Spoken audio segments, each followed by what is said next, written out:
Para determinar a direção e o sentido do campo magnético, vamos utilizar a regra da mão direita. Para isto, coloque o polegar no mesmo sentido da corrente elétrica. Neste caso, seu polegar deverá apontar para cima. Passe a sua mão ao redor do fio como se fosse agarrá-lo. Pronto. O campo magnético tem o mesmo sentido dos seus dedos. Se você fez isto, neste caso então, os seus dedos deverão girar no sentido anti-horário, de tal modo que este é o sentido do campo magnético em torno deste fio.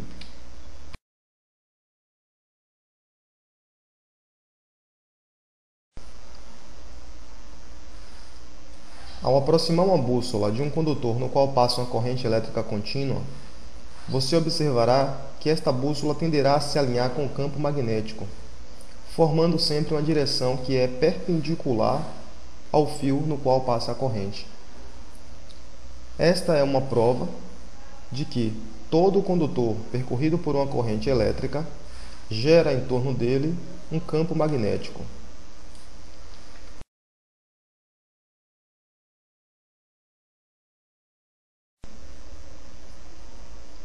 Vamos agora fazer uma inversão no sentido da corrente elétrica. Ou seja, ao invés da corrente elétrica estar de baixo para cima, vamos colocá-la de cima para baixo. O que você acha que deve acontecer com o sentido e a direção do campo magnético? Vamos então apertar o botão corrente reversível e provocar uma mudança no sentido da corrente elétrica. Ao invés de baixo para cima, ela agora irá de cima para baixo. E vamos observar o que acontece, tanto com a direção da bússola, quanto com a direção indicativa do campo magnético.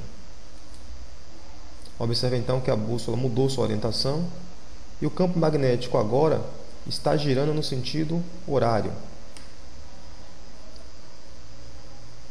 Porém, observe que mesmo mudando o sentido da corrente elétrica e, consequentemente, o sentido do campo, a bússola continua se alinhando de tal forma que ela fica perpendicular à direção em que está passando a corrente elétrica.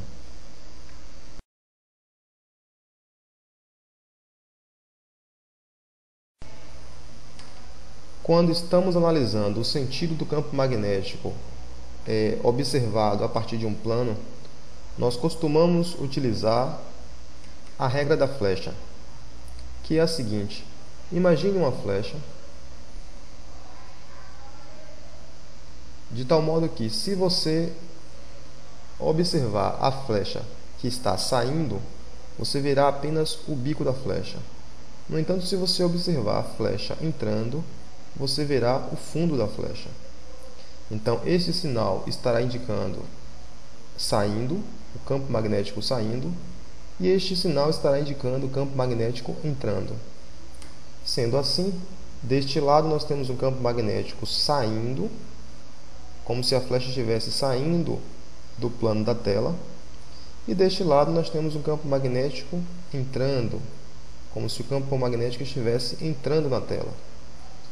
Como as linhas de campo sempre saem do polo norte e entram no polo sul, então este lado de cá, que nós temos um campo saindo, representa um polo norte, e este lado de cá, então, representa um polo sul. Se agora provocarmos uma inversão no sentido da corrente, por clicar no botão corrente reversível, observamos então que a corrente mudou seu sentido e o campo magnético também. Vamos então analisar agora o comportamento do campo magnético e indicar como sendo o polo norte ou o polo sul. Nesta região, então, vemos um campo magnético saindo. Por esta razão, nós veríamos o bico da flecha. Do lado de cá, nós temos um campo magnético entrando, e nós veríamos o fundo da flecha. Como as linhas de campo sempre saem do polo norte e entram no polo sul, então este lado representa um polo norte, enquanto que o lado de cá representa um polo sul.